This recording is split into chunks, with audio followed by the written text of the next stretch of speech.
തീർത്തും നിസ്സഹായാവസ്ഥയിലൂടെയാണ് ഷിജുവിൻ്റെ കുടുംബം ഇപ്പോൾ കടന്നുപോകുന്നത്. 21-കാരനായ മകന്റെ തുടർ ചികിത്സ, ഇതിനോടകം വന്ന ലക്ഷങ്ങളുടെ കടം. ഈ ഭീമമായ തുകയ്ക്കിനി എന്ത് ചെയ്യണമെന്നറിയാതെ പ്രയാസത്തിലാണ് ഈ കുടുംബം.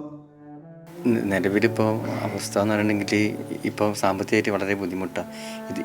ഇതുവരെ ഇപ്പോൾ ചികിത്സ പൈസ 10 ലക്ഷം ഉൾപ്പെടെ ഞാൻ തന്നെ കടബാധ്യതയിലാണ്. ബാങ്കിൽ നിന്ന് ലോൺ എടുത്തിട്ടൊക്കെയാണ് മോനെ ചികിത്സിച്ചത്. ഇപ്പോൾ തുടർ ചികിത്സക്കും 10 ലക്ഷം ഉൾപ്പെടെ ഇനിയും വേണം. ഇപ്പോഴുള്ള ചികിത്സക്ക് തന്നെ 10 ലക്ഷം ഉറുപ്പ്യ ഇപ്പോൾ ബ്ലോക്കായി കിടക്കുക.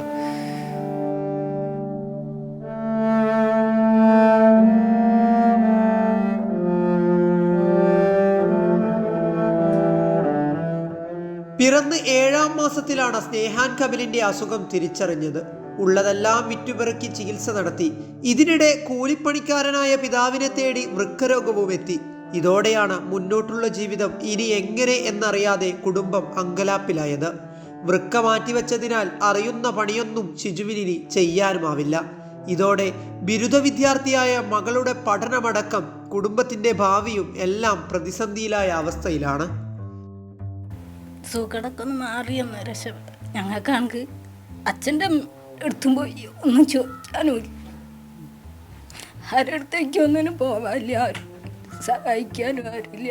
ഈ വീടും ഈ കുടുംബവും മോനും സുഖടക്കൊന്ന് മാറി നല്ല ഇതായ മതി.